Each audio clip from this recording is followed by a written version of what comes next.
नमस्कार, मैं हूँ धर्मेंद्र केसरी और आप देख रहे हैं चर्चा कार्यक्रम हमारा। और हमारे साथ हैं वरिष्ठ पत्रकार और political analyst SN. Dwivedi ji.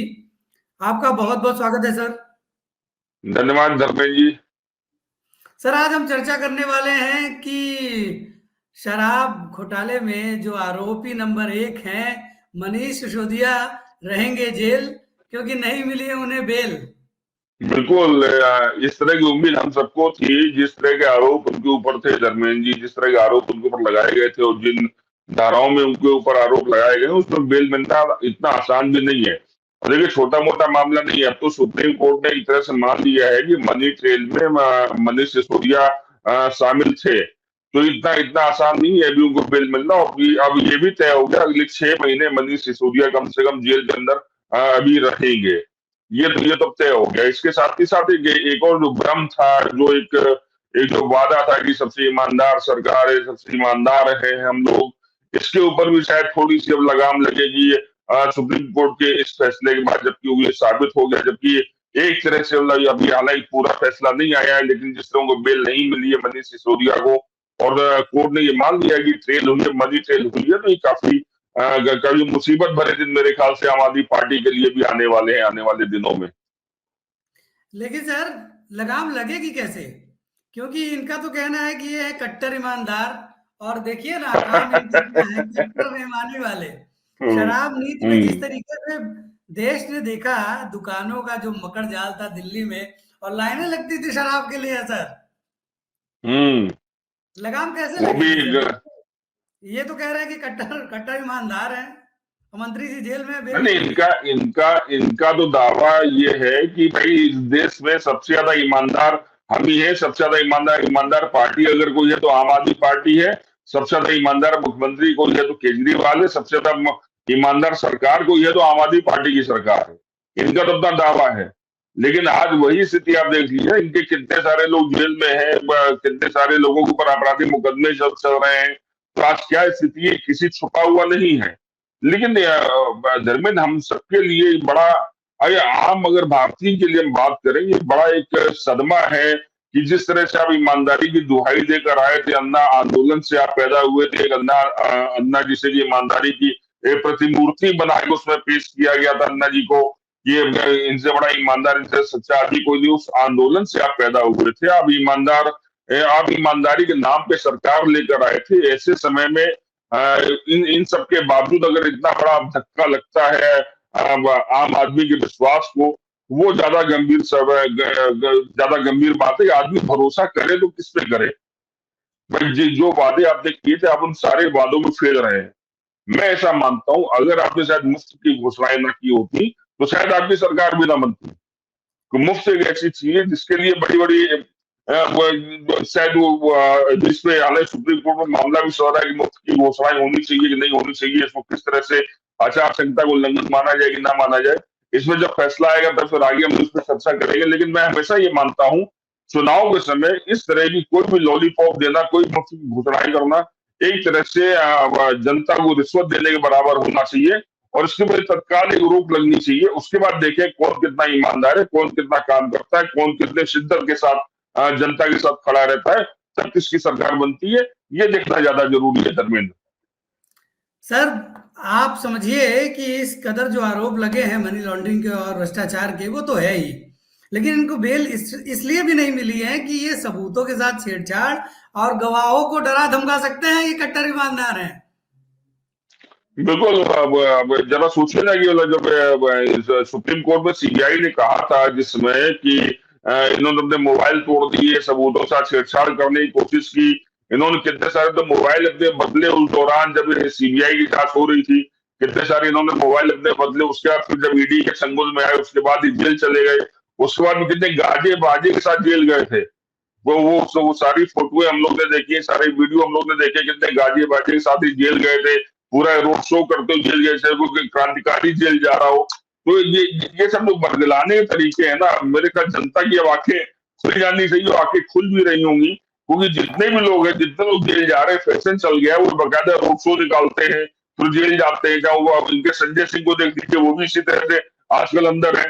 बाहर आने की उनकी भी जद्दोजहद जारी है, पता नहीं कब बाहर आएंगे भगवान जाने। वो भी बहुत ईमानदार थे। तो इस तरह से तो ईमानदार लोग हैं, एक के बाद एक जेल जा रहे हैं, तो आम जनता का भरोसा टूट ही रहा है। तो ये अपनी जो भी इनके ऊपर आरोप लगते हैं, तो ये इसको ढकने की कोशिश करते हैं कि ये क्रांतिकारी हैं, जिससे ये नया ट्रेंड है जो आम आदमी पार्टी लेकर आई है।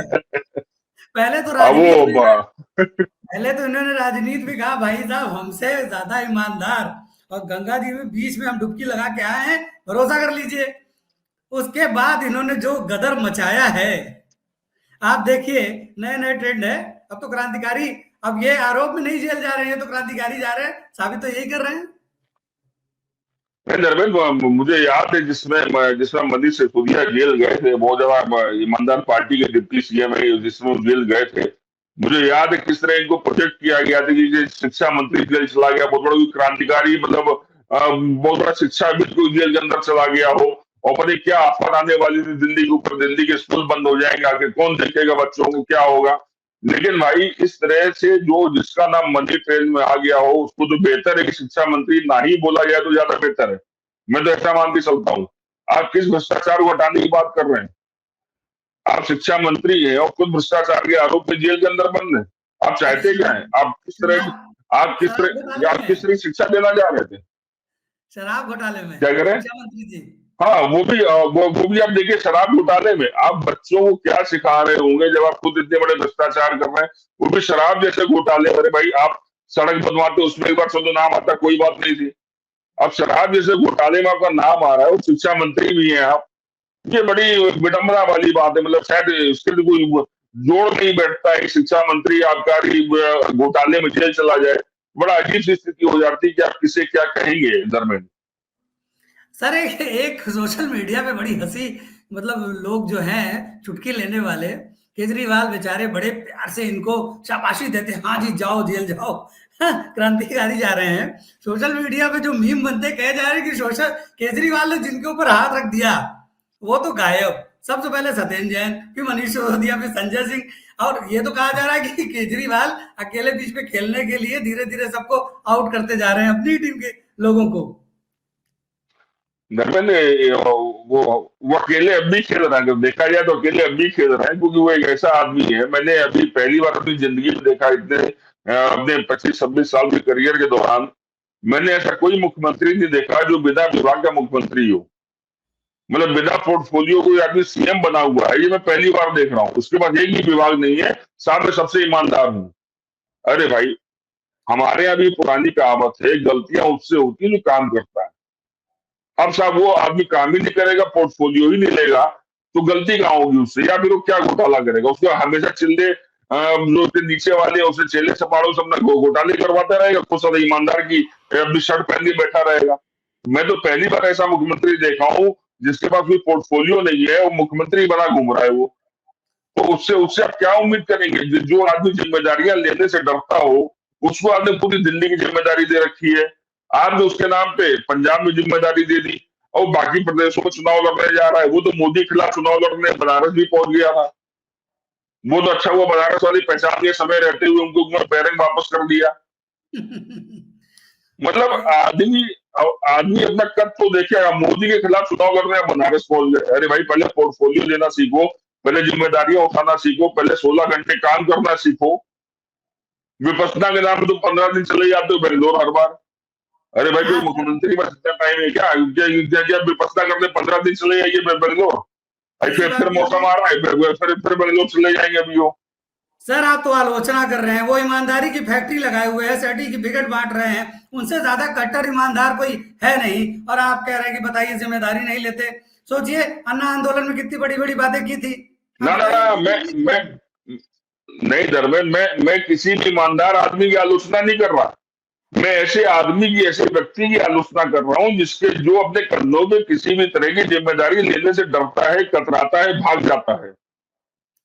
आखिर क्यों नहीं केजरीवाल, जिसमें अब मनीष सिसोदिया गए, संजय सिंह गए, आप एक दिन जाके उनके परिवार वालों के साथ आपने फोटो खिंचा ली, सब कुछ कर दिया। क्या आम आदमी पार्टी ने कभी भी सड़क पे उतर के प्रदर्शन किया? उसके बाद आम आदमी पार्टी कभी सड़क पे उतरी? नहीं उतरी। क्योंकि आपको लगता है कि फ्री की रेवड़ी बांटते जाओ, सरकार तो अपनी बनी रहेगी। तो मतलब तो सर आप ये आप अगर अगर भारत में देखा जाए, फ्री की रेवड़ी का जो कॉन्सेप्ट है, फ्री की रेवड़ी का चस्का है, वो केजरीवाल ने ही लगाया। हरामखोरी जिसे मैं कहता हूँ उसको दिल्ली में, हाँ हरामखोरी का चस्का अगर देखा जाए तो केजरीवाल ने लगाया है। सर आप फ्री की जनता को हरामखोर क्यों बना रहे हैं भाई? अरे इसी में सर फायदा है, वोट मिल रहा है। देखिए दूसरी बार मुख्यमंत्री बने हैं, देखिए दिल्ली में। अब उनको तो लगता है कि इसी में फायदा है और वो जीत रहे हैं अपने फ्री के प्रलोभन से, मुफ्त के। तो उनका कहना है कि चलो भाई अपनी ईमानदारी की फैक्ट्री से सर्टिफिकेट लो और चस्पा करो दूसरों पे भी। धर्मेंद्र, मैं यहाँ पे एक बात जरूर कहूंगा। जब ये लोग कहते हैं, जब केजरीवाल कहते हैं या दूसरे विरोधी दलों के नेता ये वाली बात कहते हैं कि बीजेपी में शामिल हो जाओ, समझो आपने ईमानदारी गंगा नहा दी। अरे हाँ भाई, तो तुम्हारे कौन जो दूध के दूल्हे रखे हुए हैं? तिहाड़ जेल अगर तुम्हारे अंडर में ना होती, अगर दिल्ली सरकार के अंडर में ना आती होती तिहाड़ जेल, तो मालूम पड़ जाता है कि क्या स्थिति है अरे वो पैर वैर दबा रहे थे वो भाई। हाँ, उनके मंत्री जी, वो मालिश सत्येंद्र वालिश करवा रहे थे, घर का खाना खा रहे थे। हाँ, तो वीडियो देखा ही था हमने कि क्या अब वो जेल जाते हैं। सत्येंद्र, वही तो कह रहा हूँ, सत्येंद्र जैन ने पूरा स्पा बना रहा है अंदर। अरे भाई, आप स्पा की मालिश लेने गए हो क्या जेल के अंदर? हाँ आप स्पा की मालिश करवाने थोड़ी ना जेल के अंदर गए हो ना। आपको सुप्रीम कोर्ट, हाई कोर्ट ने जेल के अंदर इसलिए भेजा कि आप अंदर बैठ के मालिश कराओ। अगर आपकी हम्म, सरकार ना होती या किसी दूसरे राज्य में ट्रांसफर कर दिया जाता, सारी ईमानदारी भी निकल के सामने आ जाती इन लोगों की। इसलिए हमेशा जब ये कहते हैं मैं सबसे ज्यादा ईमानदार हूँ, समझ लो बेटा सबसे ज्यादा बेईमान आपके अंदर बात भी भरा हुआ है। इसलिए चिल्ला चिल्ला दोनों सा मैं ईमानदार हूँ, मैं ईमानदार हूँ। जो हाँ तो वही ईमानदार है होगा ना कतई नहीं बोलेगा, कतई सर, नहीं वही बोलेगा, चुपचाप बैठ के काम करेगा। वही बात है ना कि 100 बार किसी झूठ को कहा जाए तो एक टाइम आता है कि लोग उसे सच मानने लगते हैं। तो ये मंत्र का जाप है, मैं धर्मेंद्र, ईमानदार हूँ, मैं ईमानदार हूँ, मैं ईमानदार हूँ। राजनीति में हमेशा एक बात पे जरूर चर्चा होती है कि राजनीति में एक एजुकेशन की लिमिट करनी चाहिए। कितना पढ़ा लिखा आदमी राजनीति के अंदर आएगा? मैं हमेशा ये मानता हूँ ज्यादा पढ़े लिखे लोग राजनीति के अंदर हमेशा घातक होते हैं। जब आदमी ज्यादा पढ़ लिख लेता है तो देश के बजाय वो अपने बारे में ज्यादा सोचता है और जनता के बारे में कम सोचता है। राजनीति देश सेवा की भावना है, समाज सेवा की भावना है, उसका पढ़ाई से कोई मतलब नहीं है। ये ज्यादा पढ़े लिखे लोग हैं ना, दिल्ली में जितने बैठे हैं सब post graduate, MBA, BCA, CA, यही सब किए हुए लोग हैं ना। इसमें कोई भी अनपढ़ आदमी नहीं है आज की तारीख में। देख लीजिए देखिए साहब सरकार की क्या स्थिति देखिए, है। यही यही होता है सर। आप इन्होंने जो किया है राजनीति में, एक अच्छी राजनीति करने के नाम पे आए और इन्होंने राजनीति को और भी गंदला कर दिया। तो जो आप आज ये बात कह रहे हैं कि ये आपकी राय, क्योंकि समाज में रह रहे हैं तो आपकी एक राय होती है कि ज्यादा पढ़े लिखे होते हैं तब भी वो अपने बारे में ज्यादा सोचने लगते हैं, क्योंकि वो समाज सेवा है। यही होता है, जब इन्होंने अगर अच्छे काम किए होते, आरोप ना लगे होते और अगर राजनीति को वाकई में राजनीति को इन्होंने बदला होता तो ये कहा जाता कि भैया और खूब पढ़ो लिखो और आओ। लेकिन ये कहीं ना कहीं से ये नाकामी नहीं है। धर्मेंद्र, ये राय धर्मेंद्र देखिए, राजनीति को तो बदला है इन्होंने, लेकिन अपने हिसाब से बदला है। जो राजनीति पहले कम बेईमान थी, अब वो पढ़े लिखों के हिस्से में चली गई है। हम्म अब आप बेईमानी भी करते हैं और साथ ही ठोक के बोलते हैं मैं ईमानदार भी हूँ। अरे भाई, पहले तय करो ईमानदार हो कि क्या हो, पहले अपने आप में तय कर लो आप। क्योंकि अब सही तो बात। मेरे ख्याल से अब तो इनके इनके मुंह के ऊपर ताला लग जाना चाहिए। जब इनका संजय सिंह भी जेल में है, जब इनके केजरीवाल भी जेल में है, सब सत्येंद्र जैन की भी यही स्थिति है। जब भारती इनके आज जा चुके हैं जेल, और भी इनके जो विधायक है वो भी जेल जा चुके हैं, तो मेरे ख्याल से अब इनके मुंह के ऊपर ताला लग जाना चाहिए। अब जो छाती ठोक के बोलते थे मैं ईमानदार हूं, अब क्या ये नौटंकी इनको बंद करनी चाहिए। और शायद अब ज्यादा जनता को ना बरगलाए तो ज्यादा बेहतर होगा। मेरी नजर में तो यही है इनके बारे में। जनता को बरगलाना क्या सर, और आप जेल चले गए, लेकिन देखिए वो बेचारे जेल में हैं, यहाँ केजरीवाल जी राजमहल में रह रहे हैं, करोड़ों रुपए लगा के बढ़िया ऐशो आराम वाले राजमहल में। कसम खाई थी कि ना गाड़ी लेंगे ना बंगला लेंगे। बच्चों की कसम है कि अब विरोधियों के साथ, विरोधी छोड़िए, भ्रष्टाचारियों के साथ सरकार नहीं बनाएंगे। वाह रे राजनीति सर, कट्टर ईमानदार। हाँ, इंडिया इंडिया अलायंस का हिस्सा भी हो गए। जिनसे जिनसे आप दूर भागते रहे वो इंडिया अलायंस का हिस्सा भी हो गए। उसके बाद ये भी तो आपने छोड़ दिया। तो ये भी उसमें जोड़ लीजिए भाई। जिनका जिनका विरोध करते करते आप यहाँ पर आए थे, या चाहे कांग्रेस का विरोध कर रहे थे या दूसरे दलों का जिनका खाने का विरोध कर रहे थे, अब आप उन्हीं दलों के साथ कंधे से कंधा मिला के चल रहे हैं। आप उसी कांग्रेस से आप समर्थन चाहते हैं राज्यसभा में, क्या होगा हमारे साथ जो बिल है, दिल्ली का बिल आने वाला, उसमें कांग्रेस हमारा समर्थन करते हैं लोकसभा राज्यसभा में। अरे भाई क्यों? अगर आपके अंदर दम है, आप वाकई में सच्चे हो, अपनी ईमानदारी पर अगर आपको भरोसा है, तो आप अपने ऊपर भरोसा रखो ना। आज क्यों जोली फैला के हर बार पहुंच जाते उसी कांग्रेस के दरवाजे, जिस कांग्रेस के खिलाफ आप फाइलें लेके घूमते थे, ऐसे ऐसे पेपर लहराते थे चुनाव के समय में, शीला दीक्षित के घोटाले दिखाते थे। ये वही कांग्रेस है ना जिसके लिए आप करते थे। अब आप कांग्रेस के दरवाजे नाक रगड़ते ही घूम रहे हो। अब वो कांग्रेस का ईमानदार हो गई है, वो शरद कांग्रेस पवार पहले ही बेईमान थी। शरद पवार भ्रष्टाचारी मतलब लगते जब थे। मतलब मतलब जब वो कांग्रेस 44 सीट पे आ गई था तो ईमानदार हो गई, जब वो कांग्रेस 250 सीट पे थी तब वो बेईमान थी। क्या मतलब है इसका?